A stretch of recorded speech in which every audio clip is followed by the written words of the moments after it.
बोलो सतगुरुदेव की जय हो। बंदी छोड़ सतगुरु रामपाल जी महाराज जी की जय हो। परमात्मा की सभी प्यारी आत्माओं को दास का सत साहेब। पुण्यात्माओं, एक समय सतलोक आश्रम बरवाला में 10 वर्षों से भक्ति कर रहे एक सारनामी भगत ने सतगुरु रामपाल जी महाराज जी से कहा कि गुरुजी, गांव वाले मुझे सरपंच बनाना चाहते हैं। पुण्यात्माओं, परमात्मा कहते हैं, इंद्र दा राज कागदा बेष्टा ना भोगा इंद्राणी नू। जिसको परमात्मा की सतलोक जाने की जो चाह, उसके सुख से परिचित हो गया, तो वो कहते हैं इंद्र स्वर्ग का राज भी काग के बीट के तुल्य है हमारे लिए। हमने नहीं चाहिए आग लगे इस राज को। जिसने सतलोक जाना है ये धारणा बनानी पड़ेगी। आराम एक भगत आए न बोले जी गांव में सरपंच बनाओ है मैंने, मैं कुआं में पड़ जा किता है सरपंच बने रख तेरा गजब रोज ज्ञान सुनावा खरे ते रख फूट के बाद और 10 साल नाम लिए नो लिए। क्यों घर में सुख हो गया, अच्छे ट्रक चालेंगे। गाँव वाले तेने सोचा कर 2 पैसे फालतू लाओगा, अच्छी दारू पे आओगा। मैं बोला कुआं में पड़ जाए इसका अच्छा था ना जी, मत आज्ञा लेना आया हूं, मैं नहीं खड़ाऊंगा। फिर मैं इतने पूछ भी कैसे लिया मेरे ते तेरा गजब हुई।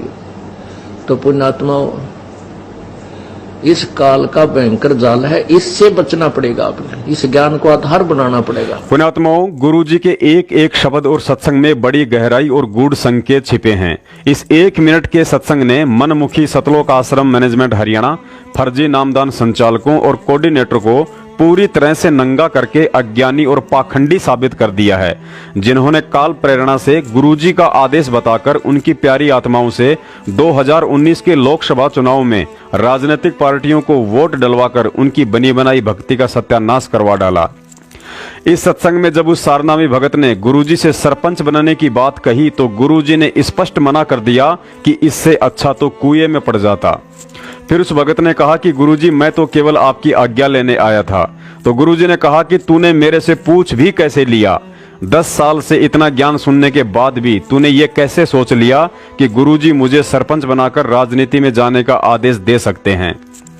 पुण्यात्माओं, समझदार भगत को संकेत ही काफी होता है। अब आप स्वयं निर्णय कर लेना कि सतलोक आश्रम मैनेजमेंट हरियाणा के पीछे चलकर आप नरक के रास्ते पर जा रहे हो या सतलोक के। आज का ये वीडियो एक भगत के लिए मुर्दे में प्राण डालने जैसा है, क्योंकि यह वीडियो विशेष तौर से सतगुरु रामपाल जी महाराज जी द्वारा बताई गई यथार्थ भक्ति विधि और मर्यादाओं को लेकर बनाया गया है। क्योंकि जो सतलोक आश्रम मैनेजमेंट हरियाणा नामदान संचालक, कोऑर्डिनेटर और गुरुजी के कलयुगी परिवार वाले जब स्वयं ही भक्ति मर्यादाओं से दूर होकर मनमाना आचरण कर रहे हैं, तो भला उन भोली आत्माओं को कहां से सही रास्ता दिखा देंगे जो जाने अनजाने में फर्जी नामदान केंद्र से नाम दीक्षा ले रहे हैं। सतलोक आश्रम बरवाला में सतगुरु रामपाल जी महाराज जी के छोटे भाई महेंद्र ने अपने आप को सेकंड सतगुरु समझते हुए मनमुखी रूप से आश्रम के मुख्य गेट के पास एक कमरे में बैठकर भक्तों की शंकाओं का समाधान करने का ठेका ले रखा था। जबकि गुरुजी हमेशा सत्संगों में हमें संकेत किया करते थे कि बच्चों, यदि आपके मन में कोई शंका उत्पन्न होती है तो उसका एक ही समाधान है कि आप लगातार ध्यान से सत्संग सुनते रहिए। आपकी हर शंकाओं का समाधान सत्संग से ही निकल कर आएगा। उन्होंने कभी भी संगत में ये नहीं कहा कि मैंने आपकी शंकाओं के समाधान के लिए मेरे छोटे भाई महेंद्र को मेन गेट के पास एक कमरे में एसी लगाकर बैठा रखा है। सुनिए यह अनमोल सत्संग, जिसमें गुरुजी ने शंका समाधान के लिए ध्यान से सत्संग सुनकर ज्ञान को आधार बनाने के लिए ही कहा है। वरना यह भी कह सकते थे कि मेन गेट के पास मेरा भाई बैठता है, सत्संग समाप्ति के बाद उससे अपने शंकाओं का समाधान करवा लिया करो। तो क्या बताते हैं कि जेता अंजन आंजिए चश्मों में चमकंत। आप पुण्यात्माओं, सत्संग के दौरान आपका एकाग्र चित्त होना चाहिए कि के शब्द इस दास के मुख से निकले हैं। इनमें प्रत्येक के अंदर बहुत बड़ा रहस्य और आपके काम की बातें होती हैं। आप जी इधर उधर ध्यान नहीं रखे, क्योंकि 2 घंटे की बात है, तो फिर 2 घंटे शाम होंगे, 4 घंटे, बाकी 20 घंटे बहुत कुछ होते इधर उधर की सोचने। तो अब जैसे ये कई बार बताते हैं, कई भक्तों को शंकाएं भी रह जाती हैं। प्रत्येक को इंडिविजुअली नहीं बताया जा सकता, ना समाधान किया जा सकता। सत्संग इसलिए किया जाता है सामूहिक तौर पर आपको कुछ ऐसे गुड रहस्य भी साथ में बताए जाते हैं जो आपको आवश्यक है। पुण्यात्माओं, सत भक्ति की यथार्थ विधि या तो सतगुरु स्वयं ही बताता है या फिर ध्यान से सुने जाएं तो उनके सत्संगों से ही पता चलता है कि भक्ति के विषय में शिष्य के लिए गुरु की तरफ से क्या आदेश व निर्देश होते हैं। आज 2014 के बाद मनमुखी सतलोक आश्रम मैनेजमेंट हरियाणा के फर्जी नामदान केंद्रों से जुड़े भगत भाई बहनों के साथ सबसे बड़ी समस्या यही है कि उन्हें ना ही तो सही तरीके से भक्ति विधि के विषय में बताया जाता है और ना ही मर्यादाओं के विषय में। उन्हें नाम दीक्षा देकर सबसे पहले यही गुट्टी पिलाई जाती है कि अब आपको दूसरा मंत्र सतनाम लेने के लिए 4 हाजिरी इशार की करनी पड़ेंगी, 2100 रुपए की ज्योति और 15,000 रुपए का पाठ करवाना होता है। महीने में आपको कम से कम 5 पुस्तकों की सेवा करनी है। ट्रू वीडियो चैनल पर पवन दास के वीडियो मत देखना, नहीं तो नाम खंड हो जाएगा और आपको फिर से नाम लेने के लिए 4 हाजिरी हिसार की लगानी पड़ेंगी। आज जितने भी लोग, चाहे वे सतलोक आश्रम मैनेजमेंट हरियाणा वाले हों, चाहे उनके पीछे लगे हुए कोऑर्डिनेटर या नामदान संचालक हों, उनकी दुर्बुद्धि का मुख्य कारण यही है कि उन्होंने इस भक्ति मार्ग में गुरुजी द्वारा बताई गई विधि से भक्ति कम और अपनी मनमानियां अधिक की हैं, जिसका नतीजा यह निकला कि काल ने उनके सिर पर बैठकर गुरु को भगवान नहीं मानने दिया। मेरा विश्वास है जो भी भगत भाई बहन सतगुरु रामपाल जी महाराज जी द्वारा बताई गई विधि से भक्ति करने लग जाएगा, उसके बाद उसे अलग ही आत्मिक शांति का अनुभव होगा। फिर उसे ना ही तो नामखंड का भय रहेगा और ना ही इशार के चक्कर काटने पड़ेंगे, ना ही मूर्खों की तरह जगह जगह जाकर रक्तदान करना पड़ेगा और ना ही देहदान, ना ही उसे गुरुजी के आने तक कहीं पाठ के पैसे जमा करवाने की जरूरत पड़ेगी और ना ही किसी कोऑर्डिनेटर और नामदान संचालक की गुलामी की। उसे यह भी पता चल जाएगा कि संत रामपाल जी महाराज जी का भगत होकर इस भक्ति मार्ग में यदि किसी को बैसाखियों अर्थात कोऑर्डिनेटर, नामदान संचालक या गुरुजी के कलयुगी परिवार वालों की आवश्यकता महसूस होती है तो वह भगत नहीं बल्कि अपंग व्यक्ति है। आइए अब जानते हैं सतगुरु रामपाल जी महाराज जी द्वारा बताई गई यथार्थ भक्ति विधि के विषय में। संत रामपाल जी महाराज जी ने बताया कि भक्ति पर लगने से पहले साधक को सबसे पहले यह सुनिश्चित करके आश्वस्त हो जाना चाहिए कि उसे जो गुरु और भक्ति मिली है वे दोनों शास्त्र प्रमाणित हैं या फिर परंपरा आधारित हैं। संत रामपाल जी महाराज जी ने जो भक्ति बताई है उस भक्ति में दुनिया का कोई भी धर्मशास्त्र और मंडलेश्वर सुई के नोक जितनी खोट निकालने में भी सक्षम नहीं है। इसके उलट दुनिया भर के सभी धर्मशास्त्रों को खोलकर संत रामपाल जी महाराज जी ने यह दिखा भी दिया और साबित भी कर दिया कि आज की तारीख में इस पूरे विश्व में कोई भी ऐसा धर्मगुरु नहीं है जो भगत समाज को सुई के नोक जितनी भी शास्त्र प्रमाणित और सत्य साधना करवा रहा हो या उसे स्वयं कोई ज्ञान हो। बाकी महिमा की भूख में कालग्रास के लिए करोड़ 2 करोड़ चेले बनाकर अपने आप को संत महंत मंडलेश्वर और शंकराचार्य समझ बैठे बच्चों की तो बात ही छोड़ दीजिए। ध्यान रहे, जिस पंथ का प्रवर्तक और उसकी भक्ति जितनी अधिक सत्य होगी उस पंथ को मिटाने और उस पंथ से जुड़ी आत्माओं को परमात्मा से दूर करने के लिए काल भगवान के द्वारा अपने दूतों में प्रेरणा करके पाखंड भी उतना ही अधिक फैलाने की कोशिश की जाएगी। लेकिन भक्ति में पाखंड और पाखंडियों से बचने व लड़ने के विषय में परमात्मा ने एक विधि बताई है कि बज्रबान की बोऊ बाड़ी सतगुरु संत जीत है राड़ी। अर्थात एक भगत के लिए परमात्मा का तत्व ज्ञान वज्रबान रूपी हथियार के समान होता है और सतगुरु का सच्चा भगत उस तत्व ज्ञान को आधार बनाकर इस राड़ी अर्थात काल के फसाद से लड़कर अपनी जीत हासिल कर लेता है। आज का वीडियो देखने के बाद यदि आप इस वीडियो में सतगुरु रामपाल जी महाराज जी द्वारा बताई गई यथार्थ भक्ति विधि से भक्ति कर रहे हैं या इस विधि से भक्ति करने लग गए तो पहली बात तो यह कि आपको कभी कोई भक्ति मार्ग से भ्रमित कर ही नहीं सकता और यदि फिर भी सामने वाले का दाव लग गया तो यकीन मानिए इस भक्ति की शक्ति के आगे उसे अंत में झुकना ही पड़ेगा। नंबर 1, दंडवत प्रणाम। गुरुजी ने एक वाणी में बताया कि आधीनी के पास है पूर्ण ब्रह्म दयाल, मान बड़ाई मारियो बेअदबी सिरकाल। अर्थात भक्ति चाहे काल लोक की हो या सतलोक की, यदि साधक में आधीनी नहीं है तो चाहे कितना ही दानी या ज्ञानी क्यों ना हो मोक्ष का अधिकारी नहीं बन पाता है।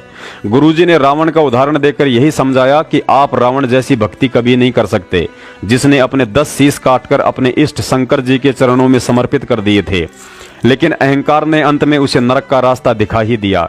साथ ही गुरुजी ने बताया कि भक्ति मार्ग में अहंकार और भगवान का खड़ा एक्सीडेंट है और इस अहंकार को समाप्त करवाने के लिए गुरुजी हमसे दंडवत प्रणाम करवाते हैं ताकि हमारे अंदर आदीनी और विनम्रता आए। आज 70% संगत उस विधि से दंडवत प्रणाम नहीं कर रही है जिस विधि से सतगुरु रामपाल जी महाराज जी ने स्वयं करके दिखाया है और हमें करने के निर्देश दिए हैं। दंडवत प्रणाम करने की सही विधि सन 2013 में सतगुरु रामपाल जी महाराज जी ने अपने कर कमलों से लिखी यथार्थ भक्तिबोध पुस्तक के पेज नंबर 13 पर लिखकर समझाया है। गुरुजी कहते हैं, अष्ट अंग से दंडवत प्रणामा, संध्या प्रात करो निष्कामा। जो लोग बिना भाव और सही विधि के दिन में उठते बैठते 50 बार दंडवत प्रणाम करते रहते हैं, उनके लिए कहा है कि यदि आप सही विधि और आधीनी भाव से सुबह शाम 2 समय भी परमात्मा को दंडवत प्रणाम कर लेते हो तो वह मुझे स्वीकार है। गुरुजी ने बताया कि दंडवत प्रणाम करते समय शरीर के 8 अंग जमीन से स्पर्श होने चाहिए, जैसे दोनों हाथों का अगला हिस्सा, दोनों हाथों की कोहनी, मत्था, नाक, छाती, पेट, दोनों पैरों के घुटने तथा दाएं पैर के पंजे पर बाएं पैर का पंजा रखकर डंडे की तरह जमीन पर सीधा लेटकर दंडवत प्रणाम किया जाता है। इस प्रकार दंडवत प्रणाम करने वाले में आधीनी आती है। लेकिन आज 70% भगत भाई बहन ऐसे हैं जो ना ही तो अपने 8 अंगों को सही से जमीन से स्पर्श करते हैं और ना ही दाएं पैर के पंजे पर बाएं पैर का पंजा रखते हैं, बल्कि पैर के ऊपर पैर रखते हैं, जो सही नहीं है। देखिए स्वयं सतगुरुदेव जी को, हालांकि वे स्वयं परमेश्वर हैं, उन्हें किसी के आगे दंडवत प्रणाम करने की जरूरत नहीं है, लेकिन हम मूर्खों को समझाने के लिए एक भगत की भूमिका में उन्होंने ऐसा करके दिखाया है। हम विनती करते जी, गुरु जी तेरे आगे सर्व तेरे आगे। मारे उआ पाठ पर काश बधाई मैं बाटूंगी, ये मारे उआ पाठ पर काश बधाई मैं।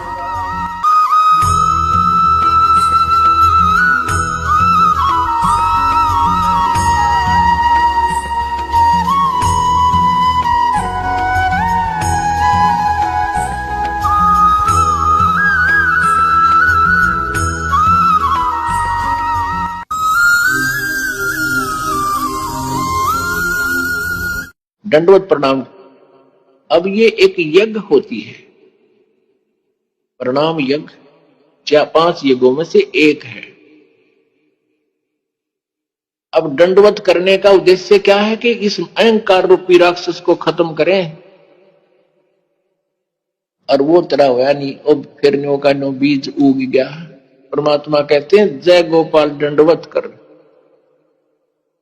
और पैरा पड़ प्रणाम, दुआ करो दिल पाक से, असला असली सलाम।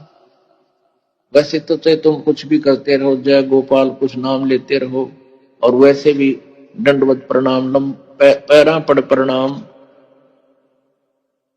अगर हृदय से विनम्रता से आपके अंदर विनम्रता नहीं है, वह कोई लाभ नहीं।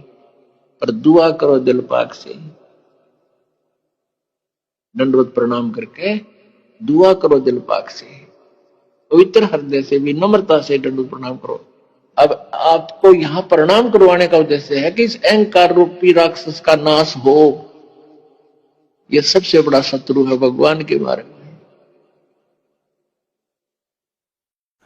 गुरुजी ने बताया कि आप जब भी अपने गुरु को दंडवत प्रणाम करो तो उससे पहले आपको जो भी बड़ा मंत्र मिला है उसका 1 या 2 जाप अवश्य करें, क्योंकि जब हम त्रिकुटी पर जाएंगे तो हो सकता है वहां धोखा देने के लिए गुरु के रूप में काल भी आ सकता है।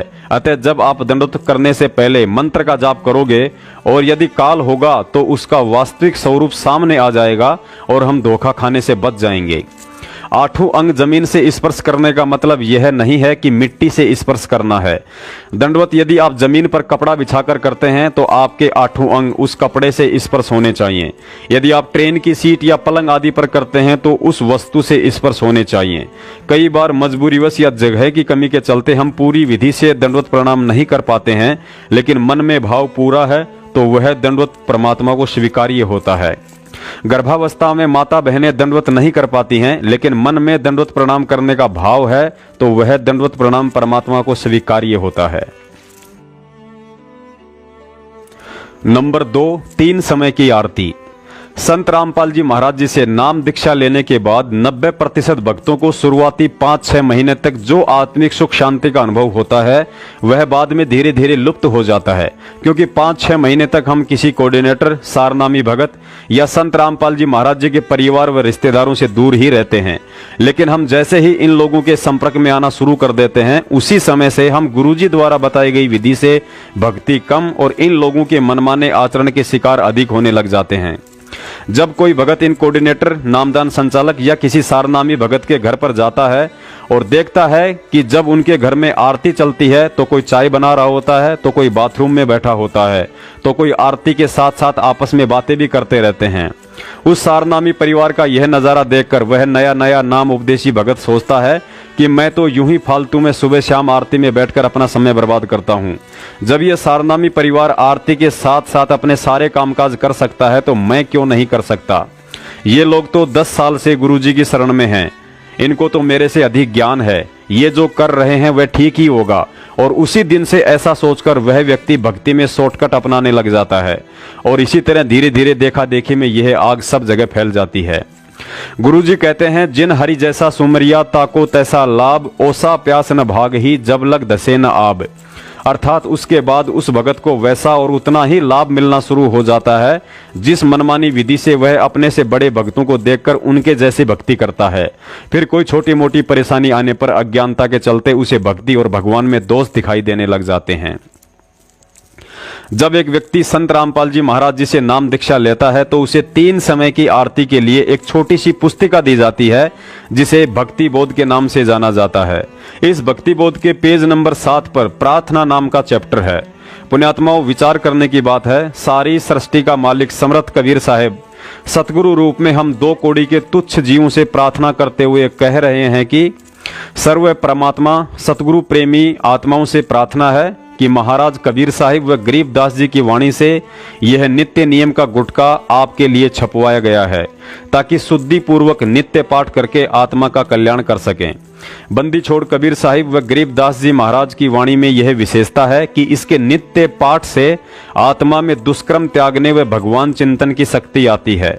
बंदी छोड़ कबीर साहिब व गरीबदास महाराज की वाणी स्वयं सिद्ध है। इसके नित्य पाठ से ज्ञान यज्ञ का लाभ होता है। जिस प्रकार किसी व्यक्ति को सर्प काट ले और वह मूर्छित हो जाए तो गारड़ू सर्प काटने का आध्यात्मिक इलाज करने वाला व्यक्ति कुछ मंत्र पढ़ता है, कुछ समय में वह मूर्छित व्यक्ति होश में आ जाता है तथा जीवित हो जाता है। ठीक इसी प्रकार आत्मा पर दुष्कर्मों का विष चढ़ा हुआ है जिससे आत्मा काम क्रोध मोह वश होकर मूर्छित पड़ी है, जो वाणी का पाठ करने से होश में आ जाती है। फिर परमात्मा का ध्यान, सुमरण, प्रभु गुणगान, गुरु धारण करके काल जाल से मुक्त हो जाती है। कुछ रोग भी वाणी के पाठ से कट जाते हैं। यदि पूर्ण संत से नाम लेकर विश्वास करके नित्य पाठ किए जाएं तो परिवार में सुख, धनवृद्धि व कुछ कार्य सिद्धि भी नाम जाप तथा वाणी के पाठ से होते हैं। क्योंकि यह ज्ञान यज्ञ है, यह निश्चय कर माने। परंतु पूर्ण मुक्ति के लिए पूर्ण गुरु की तलाश करें तथा नाम लेकर गुरु वचन में चलें और अपना जीवन सफल करें। नित्य पाठ का अर्थ यह है कि जो वाणी सतगुरु वचन में लिखा है उस पर अमल करना है, उसी प्रकार अपनी रहनी व करनी करें। पुण्यात्माओं, अब हम सतगुरु आशीर्वाद से इस प्रार्थना के मर्म को समझते हैं कि इसके माध्यम से गुरुजी ने हमें क्या आदेश और शिक्षा दी है। गुरुजी ने प्रार्थना रूप में हम भोली आत्माओं को समझाना चाहा है कि यह नित्य नियम की पुस्तिका आपके नित्य पाठ के लिए छपवाई गई है। पाठ का अर्थ होता है पुस्तक को देखकर पढ़ना। और आप जी नित्य नियम का वीडियो देखेंगे तो पता चलेगा कि स्वयं सतगुरु देव जी भक्ति बोध को हाथ में लेकर पाठ कर रहे हैं। पुण्यात्माओं, सतगुरु देव जी जिन्होंने इस भक्ति बोध की रचना की है उन्हें इसके पाठ करने की कोई आवश्यकता नहीं है, लेकिन उन्होंने हम मूर्खों के लिए एक बहुत बड़ा संकेत दिया है कि जब तक तुम लोग इस विधि से आरती नहीं करोगे तो कैसे तुम्हारी भक्ति सफल हो सकती है। आगे बताया है कि महाराज कबीर साहिब व गरीबदास जी की वाणी स्वयं सिद्ध है। इसके नित्य पाठ करने से परिवार में सुख शांति व कुछ रोग भी स्वतः ही कट जाते हैं। पुण्यात्माओं, ध्यान रहे, मजबूरी की बात अलग है, लेकिन जो भगत भाई बहन जानबूझकर खाली मोबाइल में आरती चलाकर गटर में जाकर बैठ जाते हैं या आरती के समय इधर उधर की बातों में लग जाते हैं, उन्हें ना ही तो रोग कटने वाले हैं और ना ही कोई शांति मिलने वाली है। यदि फिर भी किसी को मिल रही है तो समझ लीजिए यह शांति आपको वर्तमान की भक्ति से नहीं बल्कि पहले की संचित भक्ति से मिल रही है, जो एक दिन समाप्त होनी है। पुण्यात्माओं, विधिवत तरीके से तीनों समय की आरती करने वाले साधक को ना ही तो अंतर्यामी गुरुजी तक अपनी प्रार्थना पहुंचाने के लिए किसी कोऑर्डिनेटर की जरूरत पड़ेगी और ना ही गुरुजी के कलयुगी परिवार वालों की चमचागिरी करने की, क्योंकि जब हम सुबह के नित्य नियम का पाठ करेंगे तो अथ सर्व लक्षणा ग्रंथ में गुरुजी से रोजाना वे सभी आवश्यक वस्तुएं मांग लेते हैं जिनकी हमें भक्ति मार्ग में जरूरत पड़ती है। उसके बाद एक शिष्य को अपने गुरु से और कुछ भी मांगने की आवश्यकता नहीं रह जाती है। सर्वलक्षण ग्रंथ ग्रीव उत्तम कुल करतारे दे द्वादश भूषण संग रूप धर्म दे दया करे ज्ञान भज सत्संग शील संतोष विवेक दे लक्ष्मण दया तारे भगवती वैराग दे नाम निरातन सारे योग युग की जगदीश से दे सूक्ष्म ध्यान दयाल ठीक इसी तरह जब हम संध्या आरती का विधिवत तरीके से पाठ करते हैं तो हम अपनी जाने अनजाने में की गई दैनिक और जन्म जन्मांतरों की सभी गलतियों व पाप कर्मों की रोजाना समायाचना करते हैं। और जब तक हम समायाचना नहीं करेंगे तो हमारे पाप कर्म कैसे हल्के हो सकते हैं। अतः किसी दिन अचानक दुखों का पहाड़ टूटने के कारण गुरुजी के आगे रोने से बेहतर है कि हम रोज संध्या आरती करके उनसे समायाचना मांगते रहें, ताकि किसी दिन अचानक गिरने वाले दुखों के पहाड़ से बचा जा सके।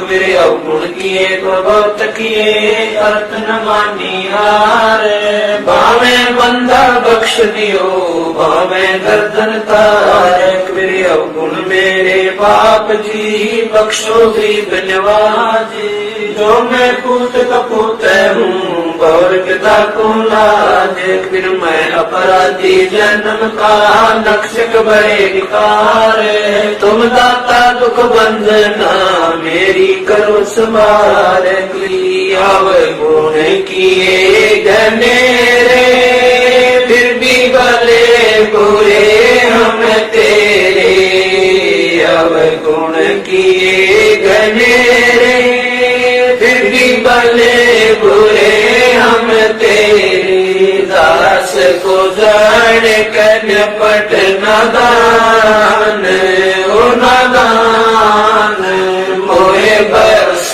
दियो अविनाशी दास को जान कर पट नादान ओ नादान मोहे बरस दियो अविनाशी मेरे गुरुदेव भगवान भगवान दियो काट काट की फांस। गुरुजी ने सुबह के नित्य नियम का सही समय सूर्य उदय से 1 घंटा पहले, जिसे ब्रह्म मुहूर्त कहा जाता है, उसे बताया है और अपनी वाणी में भी कहा है कि ब्रह्म मुहूर्त सूरत नगरी सुन सरोवर नाता इस पर भी का पार नहीं तेरे सकल कर्म कट जाता। अर्थात ब्रह्म मुहूर्त में की गई भक्ति अर्थात नित्य नियम या मंत्रों के जाप का विशेष लाभ मिलता है। ब्रह्म मुहूर्त में की गई साधना को सबसे बड़ी पर भी बताया है, जिससे जीव के शीघ्र ही सकल कर्म कट जाते हैं। ब्रह्म मुहूर्त सूरत नगरी सुन सरोवर नाता या पर भी का पार नहीं रे सकल कर्म कट जाता। सुरत नरत मन पवन बंद कर मेरे दंड चढ़ जाता। सहस कमल दल फूल रहे हैं अमी महारस खाता। जहां अलख निरंजन जोगी बैठा जासे रहा न भाता। गरीबदास पारंग प्राण है वो शंख कमल खिल जाता। पुण्यात्माओं, इसके अलावा गुरुजी ने बताया कि किसी कारणवश यदि आप समय अभाव के चलते बैठकर पाठ आरती नहीं कर सकते हैं, जैसे सुबह सुबह माता बहनों को स्कूल के लिए बच्चों का खाना बनाना, उन्हें तैयार करना आदि कई तरह के काम होते हैं, उसके लिए गुरुजी ने बताया कि जब आप घरेलू कार्य करते हो तो परमात्मा की आरती स्पीकर में या मोबाइल में लगा दीजिए तथा साथ में अपना काम भी करते रहिए, लेकिन ध्यान परमात्मा की वाणी में रखिए। ध्यान रहे, ये विधि केवल उन्हीं आत्माओं के लिए है जो समय निकाल पाने में मजबूर हैं। यदि आपके पास समय है और फिर भी आप बैठकर आरती नहीं करते हैं तो आप परमात्मा के दोषी हैं। नंबर 3, प्रथम मंत्र के विषय में। नाम दीक्षा के समय भक्ति बोध के साथ गुरुजी हमें एक मंत्र कार्ड देते हैं जिसके आगे पीछे 7 मंत्र लिखे होते हैं। उसके विषय में गुरुजी ने बताया कि इसकी कम से कम प्रतिदिन एक माला अर्थात 108 मंत्र अवश्य करने हैं। यदि अधिक करते हैं तो आप जल्दी ही भक्ति के धनी बनते हो। इसके विषय में गुरुजी ने यह भी बताया है कि आप प्रथम मंत्र का मानसिक जाप भी कर सकते हो और बोलकर भी जाप कर सकते हो, लाभ समान ही बताया है। कुछ भगत भाइयों को शंका रहती है कि यदि प्रथम मंत्र करने बैठ गए तो पूरे 108 मंत्र करने जरूरी होते हैं, उससे पहले नहीं उठ सकते हैं। लेकिन गुरुजी ने बताया कि ऐसी कोई बाध्यता नहीं है, यह आपकी मर्जी और समय के ऊपर निर्भर करता है। यदि आप फ्री हैं तो 108 मंत्र को लगातार भी कर सकते हैं, अन्यथा आप इसे चाहो जितने पार्ट में कर सकते हो। लेकिन जब भी करो और जितने भी मंत्र करो उसे ध्यान लगाकर अवश्य करो।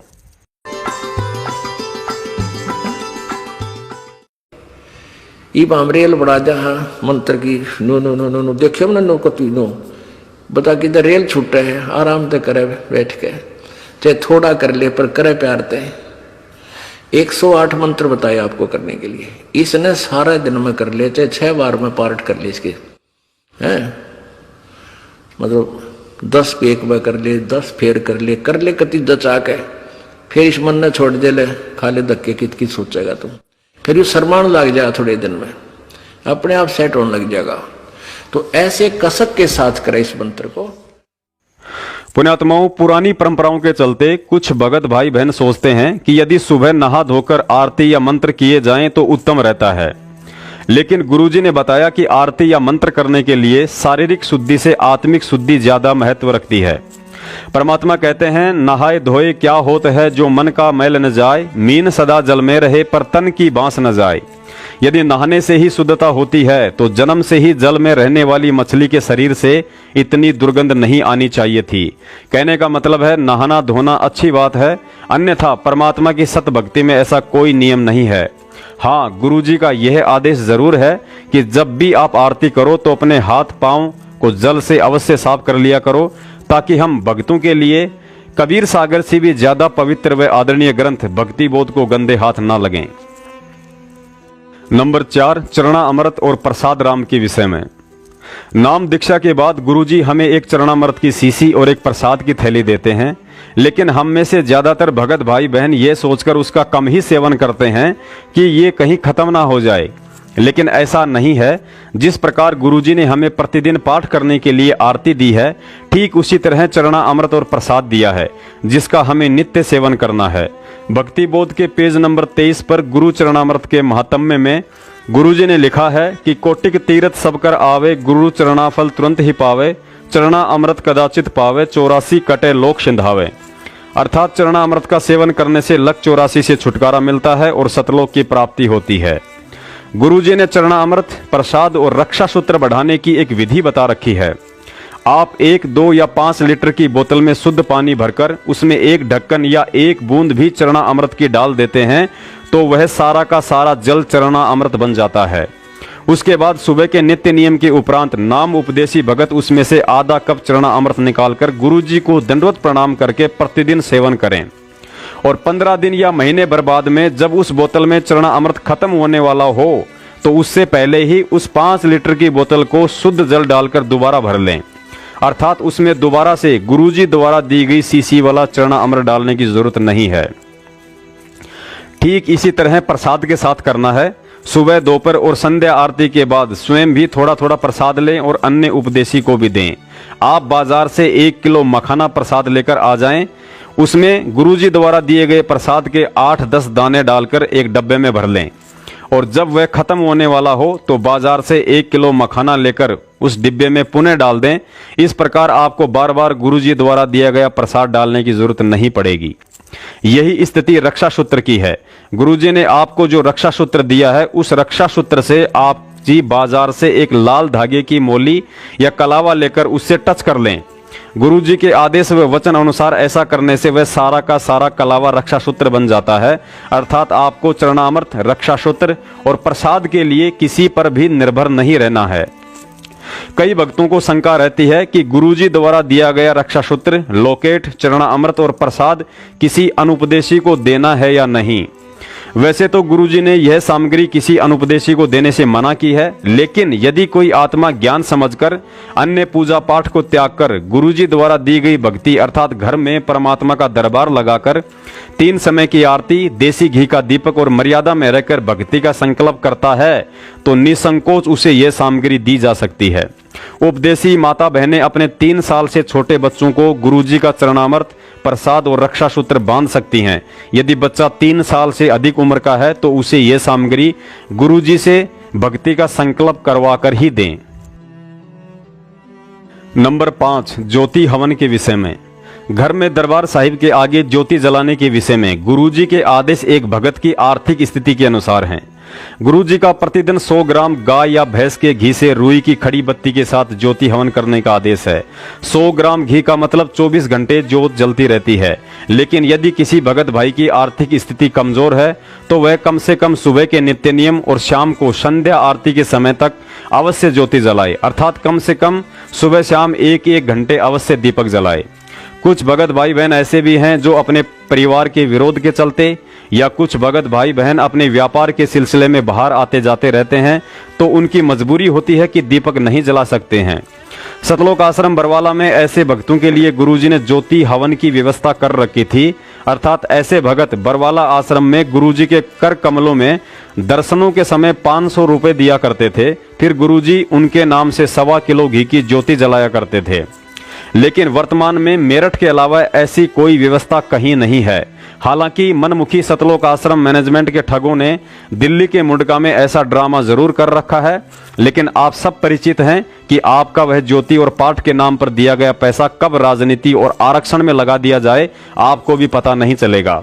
आपको तो उस समय पता चलेगा जब कुपात्रों को दिए गए दान के कर्म के कांटे चुभने शुरू होंगे, लेकिन तब तक बहुत देर हो चुकी होगी। मेरठ में पिछले 4 वर्षों से हर महीने के दूसरे रविवार को सत्संग होता है, जहां किसी भी भगत भाई बहन से पाठ, ज्योति, दान या 10वां अंश का 1 पैसा ना ही तो आज तक लिया गया है और ना ही लिया जाएगा, क्योंकि पाठ, ज्योति, दान और 10वें अंश का पैसा केवल सतगुरुदेव के हाथों में देने से ही सफल होता है। मेरठ में पिछले 4 साल से परमात्मा के दरबार में लगातार 20 किलो के पात्र में देसी घी की ज्योति प्रज्वलित हो रही है। वहां केवल वे भगत भाई भी घी डाल सकते हैं जो किसी मजबूरीवश अपने घर पर ज्योति नहीं जला पाते हैं, ताकि उनका वहां हवन यज्ञ होता रहे। नंबर 6, अन्नदेव की आरती के विषय में। उसके बाद गुरुजी ने हमें अन्नदेव की आरती दी है, जो भक्ति का ही एक हिस्सा है। गुरुजी का आदेश है कि खाना खाने से पहले और खाना खाने के बाद अन्नदेव की आरती अवश्य करनी चाहिए, चाहे मन ही मन करें या बोलकर कर लीजिए। अन्नदेव की आरती भक्ति बोध के पेज नंबर 66 पर लिखी हुई है। प्रतिदिन देखकर करते रहने से कुछ ही दिनों में दोनों आरतियां याद हो जाती हैं। अन्नदेव की आरती के प्रत्येक श्लोक में भगत को एक कथा का पुण्य मिलता है। इसके अलावा अन्नदेव की आरती के 2 मुख्य कारण और होते हैं। प्रथम तो यह है कि भोग लगाकर हम परमात्मा का धन्यवाद करते हैं कि उन्हीं की रजा से हमें इस काल लोक में रोटी के टुकड़े खाने को मिल रहे हैं, वरना जो गलती हमने सतलोक में की थी उसकी सजा तो इतनी भयंकर है कि हमें यहाँ पानी भी नसीब नहीं होना चाहिए था। अतः अन्नदेव की आरती करके हम परमात्मा का धन्यवाद करते हैं। दूसरा कारण यह है कि हम जिस गंदे लोक में रहते हैं यहाँ की हर वस्तु गंदी है, लेकिन परमात्मा को भोग लगाने और अन्नदेव की आरती करने के बाद यदि भोजन में कुछ दोष हुआ तो वह दूषित भोजन भी उसी तरह अमृत बन जाता है जैसे मीराबाई के हाथ में जहर का प्याला अमृत बन गया था। नंबर 7, सतनाम और सारनाम के विषय में। सतनाम और सारनाम के विषय में दास विशेषकर उन सभी पुण्यात्माओं से प्रार्थना करना चाहेगा जिन्होंने बरवाला कांड 2014 के बाद मनमुखी सतलोक आश्रम मैनेजमेंट हरियाणा के द्वारा गांव-गांव और शहर-शहर में खोले गए फर्जी नामदान केंद्रों से नाम ले चुकी हैं, क्योंकि उन सभी आत्माओं को सतनाम के लिए यही कहा जाता है कि हिसार की 4 तारीख कर लो, उसके बाद सतनाम दिया जाएगा। और जो आत्माएं 2014 से पहले नाम दीक्षित हैं उन्हें भी यही पाठ पढ़ाया जाता है कि आप अपने अपने नाम दीक्षा फार्म नामदान केंद्रों पर जमा करवा दो, उसके बाद आप सभी को सार नाम दिया जाएगा। पुण्यात्माओं, यह सतनाम और सारनाम कोई आलू टमाटर नहीं है जो हिसार के 4 चक्कर काटते ही मिल जाएगा, बल्कि इस दुनिया की सबसे अनमोल और कीमती वस्तु है। सतनाम और सारनाम केवल उसी आत्मा को दिया जाता है जो उस नाम के योग्य हो जाती है, लेकिन फर्जी नामदान संचालकों के द्वारा तो 4 हाजिरी का नियम बनाकर इस नाम की गुणवत्ता और महत्वता को मिट्टी में मिलाया जा रहा है। जब तक आप मर्यादा में रहते हुए प्रथम मंत्र की भक्ति पूरी नहीं कर लेते हैं, तब तक आप सतनाम के लायक नहीं बनते हैं, और जब तक आप सतनाम की भक्ति पूरी नहीं कर लेते हैं, तब तक आप सारनाम के लायक नहीं बनते हैं। और आपके प्रथम मंत्र और सतनाम की भक्ति आदि है या पूरी हो चुकी है, इसका आकलन करने में स्वयं सतगुरु रामपाल जी महाराज जी के अलावा इस सृष्टि में अन्य कोई भी सक्षम नहीं है। गुरुजी ने तो यहाँ तक संकेत दे दिया है, यदि आप सतनाम और सारनाम लेने में जल्दबाजी करते हो और मैंने दे भी दिया तो वह काम नहीं करेगा, चाहे उसे जपते रहना। यही कारण है कि आज सतलोक आश्रम मैनेजमेंट के गुंडों का, गुरुजी के कलयुगी परिवार वालों का तथा बड़े बड़े समझे जाने वाले मायाधारी लोगों का ना ही तो सतनाम काम कर रहा है और ना ही सारनाम। फिर इन भक्ति के फकीरों से लिया हुआ सतनाम और सारनाम आपके ऊपर कैसे काम कर सकता है? यकीन नहीं है तो सुन लीजिए गुरुजी के मुख कमल से। ये जो सारनाम प्राप्ति के लिए पुण्यात्मा आते हैं, ये एक नकल ना बनावे कि उसने मिल गया मुझे नहीं मिला। इस तरह इस मार्ग में नहीं चलेगा, आप बिछुड़ जाओगे। अब सतनाम क्या है? 2 अक्षर का है जो आपको दे रखा है। जैसे धन धन सतगुरु सच्चा सौदा वाले 3 नाम देते हैं, अकाल मूर्त, सब स्वरूपी राम, सतपुरख। अब ये तो ऐसे है जैसे अकाल मूर्त भी, अकाल माने जिसका कभी मृत्यु ना होए, और मूर्त माने साकार परमात्मा, उस मूर्त का कभी अंत ना होए, साकार परमात्मा, अविनाशी परमात्मा। और सतपुरुष, सत माने अविनाशी, पुरुष माने प्रभु, सतपुरुष अविनाशी परमात्मा, शब्द स्वरूपी राम, शब्द खंड नहीं होता, यानी अविनाशी रूप परमात्मा, वो भी अविनाशी भगवान। तो इन तीनों का अर्थ एक ही है। जैसे जल पानी नीर, जल पानी नीर करते रहो, इससे क्या लाभ होगा? वो जल मिले कैसे, वो सतपुरुष मिले कैसे, अकाल मूर्त मिले कैसे? वो उसका प्रोसीजर न्यारा है। जैसे हैंड पंप लगाना पड़ता है जल प्राप्ति के लिए, तो सतनाम का 2 अक्षर का काम तो बोकी मारने का और पाइप नीचे ले जाने का, इतना समझो। और इसके बिना सार नाम काम नहीं करे, और सार नाम के बिना या बोकी काम नहीं करे। पानी तक पहुंच भी गई, जल तक। और एंड पंप यू सार नाम है ऊपर, वो मशीन बना बांध कर ऐसे घुमाते हैं, वो भी जाप करने का है, उसकी भी अभ्यास करना है। तो ये सारा कुछ मिलकर तीनों 2 अक्षर का काम समझ लो। पानी तक पहुंच गए, जल तक पहुंच गए। जल तक पहुंचने के बाद फिर हैंड पंप लगाना अनिवार्य है ना, उस बिना भी व्यर्थ है, वो सारी मेहनत व्यर्थ गई। और हैंड पंप उस समय लगेगा जब आपका वो पाइप जल तक पहुंच चुका होगा, उससे पहले लगाया नहीं जा सकता। तो जितनी आप साधना करते रहोगे मर्यादा में रहकर, तब आप उस निकट पहुंचोगे, उस स्थान पे जहां जल है। और फिर ये सारनाम एक हैंडपंप ऊपर मशीन बांधनी है, वो तो बहुत बाद की बातें हैं। और जब तक वो नहीं होगी, कोई कहता लगा दे मशीन मेरे ना हैंडपंप के, मिस्त्री मना करेगा कि अभी जल तक पहुंचा नहीं है, तो मूर्ख होगा जो नु कहा तो लगा दे मेरा हैंडपंप, देखी जाएगी। फिर क्या देखेगा, उसमें घुमाया जाना, उसको कुछ भी नहीं आना उसमें। तो पुण्यात्मा, जब ये दास उचित समझेगा कि आप कि इस 2 मंत्र के अक्षर की कमाई पूरी होगी है, तभी सार नाम दिया जाएगा, तभी यो काम करेगा। वैसे दे भी दूंगा तो झट्टे जाइए, कोई लाभ नहीं। तो इसमें जल्दी नहीं मचावे, आपके लिए है। यू दास ने और क्या काम करना, यूनिवर्सिटी खोल ली है तो सर्टिफिकेट भी, डिग्री भी आपको देनी ही देनी है। पर जो फेल हो गया उसने क्यों कर देंगे? तो पास होने योग्य प्रयत्न करो और सबको मिलेगा। भी क्या कोई बात, 2 दिन पीछे मिल जाएगा। पुण्यात्माओं, अब अपना आंकलन आप स्वयं ही कर लेना कि 2014 बरवाला कांड के बाद सतलोक आश्रम मैनेजमेंट हरियाणा के झांसे में आकर कभी राजनीति करके, कभी आरक्षण में टांग फंसाकर, तो कभी पाठ और ज्योति के नाम पर लुटकर उन्हीं भक्तों ने अपनी भक्ति और धन गंवाया है जो गुरुजी द्वारा बताई गई उपरोक्त विधि से भक्ति नहीं कर रहे थे। और जो भगत भाई बहन गुरुजी द्वारा बताई गई विधि से भक्ति कर रहे थे वे राजनीति और आरक्षण की बिरानी आग में जलने से दूर ही रहे हैं। परमात्मा कहते हैं, जो बच्चा गऊ की नजर में यूं साई को संत, भक्तों के पीछे फिरे वो भक्त वत्सल भगवंत। अर्थात भगवान केवल अपने उन्हीं बच्चों के साथ साई की तरह रहता है जो उनके द्वारा बताई गई मर्यादित विधि से भक्ति मार्ग पर चलते रहते हैं।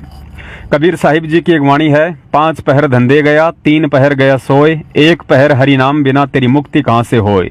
आज की तारीख में इस दुनिया में संत रामपाल जी महाराज जी और उनके द्वारा चलाए गए यथार्थ 13वें कबीर पंथ के अलावा एक भी ऐसा पंथ या संत आपको दुनिया में कहीं नजर नहीं आएगा जो इस वाणी के अनुसार 1 पहर यानी 3 घंटे की भक्ति साधना करवा रहा हो। पुण्यात्माओं, ऐसे ऐसे अनमोल उदाहरण देखकर आपका विश्वास दृढ़ हो जाना चाहिए कि हमारा सामाजिक और आध्यात्मिक जीवन सुरक्षित हाथों में है। कबीर 5 पहर धंधे गया और 3 पहर रया सोए, 1 पैर हरि ना बजा फिर मुक्ति कहां से होए। 8 पहर 24 घंटे को 8 पहर में, पहले 8 पैर होती थी 24 घंटे की। अब परमात्मा कहते हैं तो 1 पैर में 8, 1 पैर में 3 घंटे हो गए। तो परमात्मा कबीर जी ये बताना चाहते हैं कि 3 पैर तन धंधा करया 15 घंटे, 5 पैर तो 3 पैर तो सो गया, यानी 1 दिन रात टोटल पूरा कर दिया।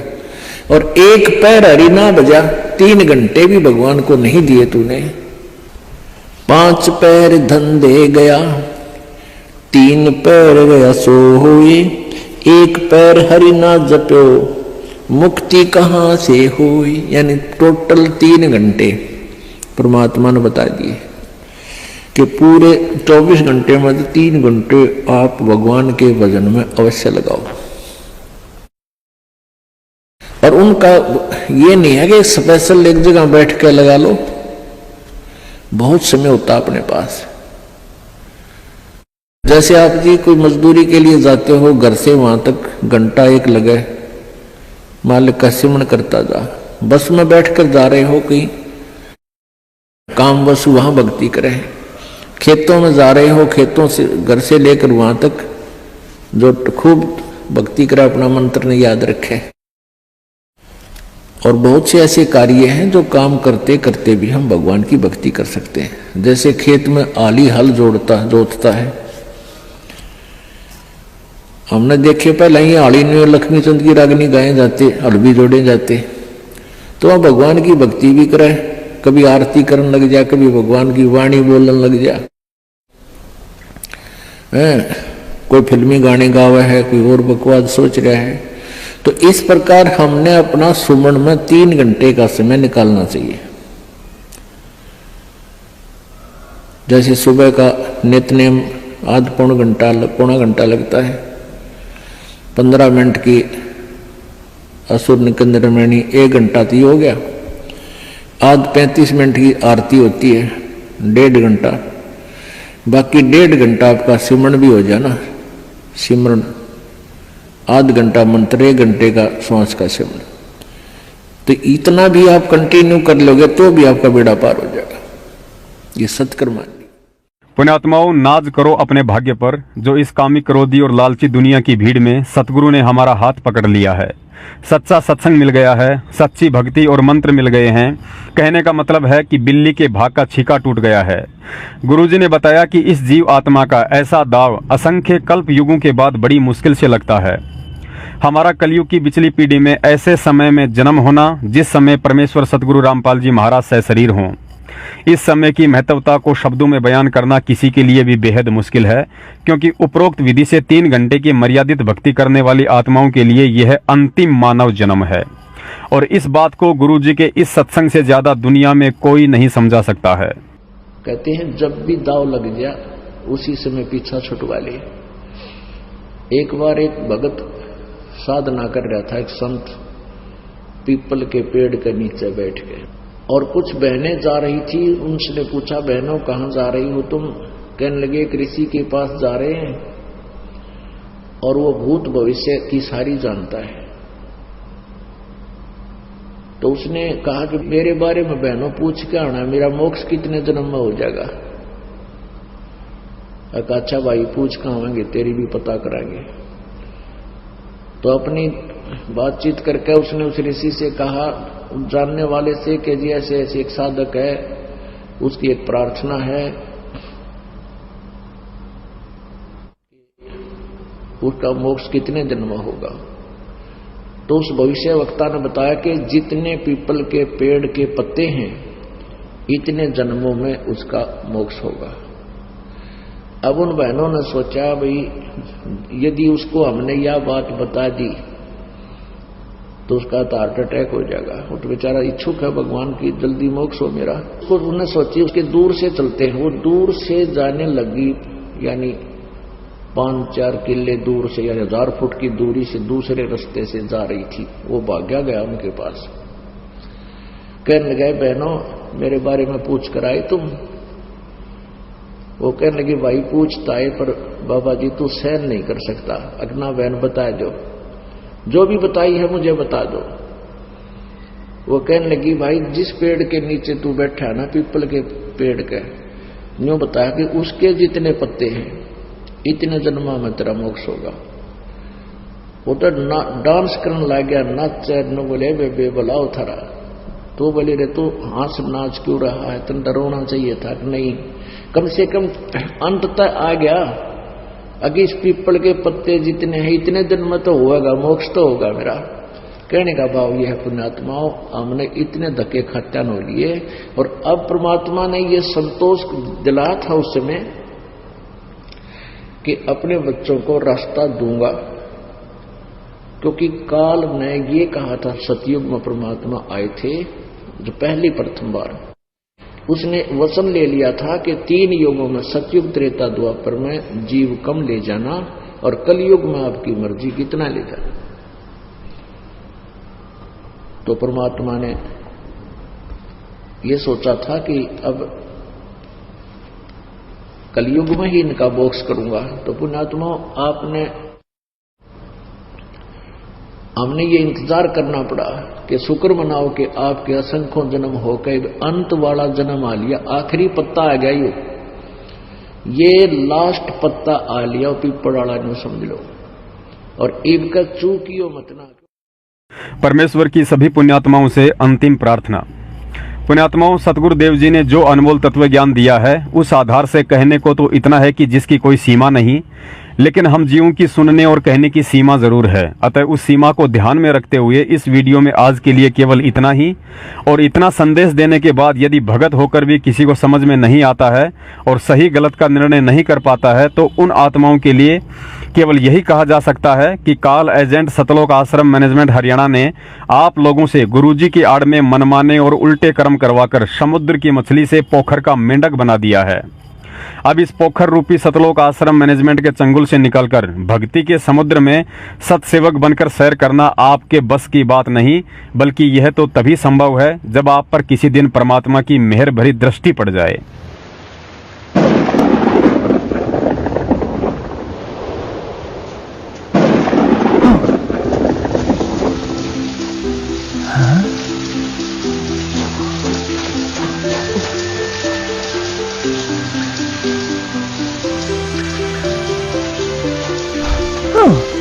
हेलो, तुम यहाँ घूमने आए हो? हाँ भाई, मैं तो बस यहाँ से गुजर रहा था, तभी अचानक बारिश आ गई। अरे परेशान मत हो दोस्त, तुम सही जगह आए हो। मैं तो यहाँ इस तालाब में रहता हूँ, आओ देखो।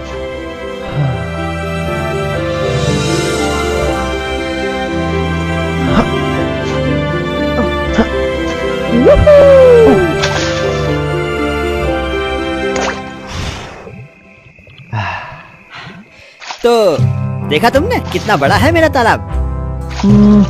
अच्छा, तुम कहाँ रहते हो? मैं तो एक समंदर में रहता हूँ। समंदर? वो कितना बड़ा होगा? बहुत बड़ा।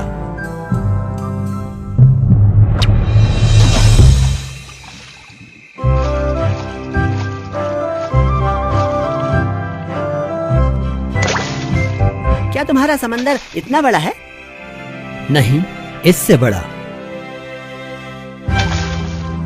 तो क्या तुम्हारा समंदर इतना बड़ा है?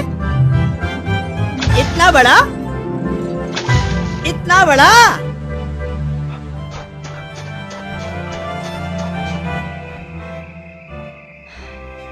तो क्या वो इससे भी बड़ा है? समंदर इससे बहुत बड़ा होता है मेरे दोस्त। मैं नहीं मानता। इतने सालों से मैं यहाँ रह रहा हूँ, मगर मैंने तो आज तक ऐसी कोई जगह देखी नहीं जो मेरे तालाब से बड़ी हो। ऐसा हो ही नहीं सकता कि इससे भी बड़ी कोई जगह हो। तो ठीक है, चलो मेरे साथ। आओ, मैं तुम्हें दिखाता हूँ कि समंदर कैसा होता है।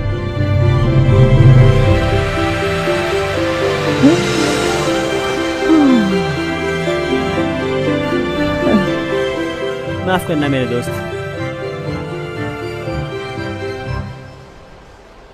आज तक मैं यही सोचता रहा कि मेरा तालाब सबसे बड़ा है, मगर मुझे अब एहसास हुआ कि मैं गलत था। कहानी का सार यही है कि हम अपनी धारणाओं की दुनिया में एक छोटे तालाब की तरह रहते हैं और सोचते हैं कि इस दुनिया से बेहतर और कुछ नहीं है। जब कोई बताता है कि इसके अलावा एक दूसरी दुनिया भी है, तो उस पर यकीन करना मुश्किल हो जाता है।